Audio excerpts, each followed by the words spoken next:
Yamaha Sniper 155BB RC Edition 2023-2024 model.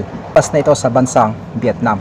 Yamaha Sniper BB Special RC Edition ay equipped ng 155 cubic centimeter, 4-stroke single cylinder, liquid cooled at equipped ito ng 6-speed manual gear. So itong si Yamaha Sniper BB RC Edition ay kaya mag-produce ng power output ng hanggang 17.7 horsepower sa kada 9,500 RPM. Bola lang yan. At meron itong max torque na umaabot ng 14.4 Newton meter sa kada 8,000 RPM.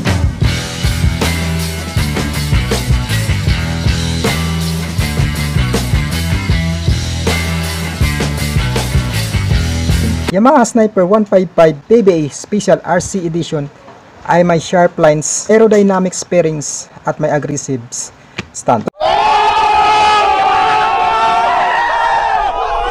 To-equip ito ng smart key lock, mga adding features na USB charging port. So pwede ka na mag-charge dito kahit nagbabiyahe ka. Itong si Yamaha Sniper 155 Special RC Edition ay equipped ng LED headlight, signal lights at syempre kasama na dyan yung tail light is naka-LED na din. Oh my God!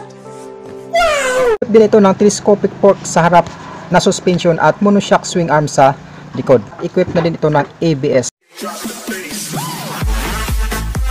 So napakaganda ng stopping power or braking system motor na to.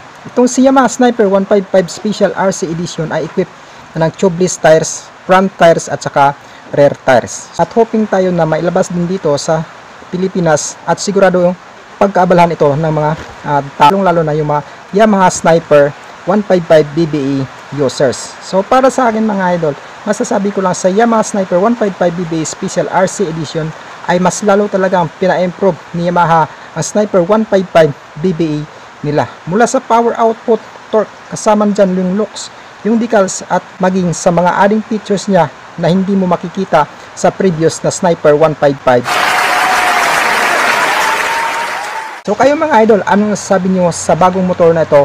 Itong si Sniper 155 BBE RC Edition. So paki-comment na lang ng comment nyo sa comment section para mabasa natin. At kung nagustuhan mo ang video na to, baka pwede naman pakaiwan ng likes at syempre i-share mo na din bilang suporta mo sa YouTube channel ko.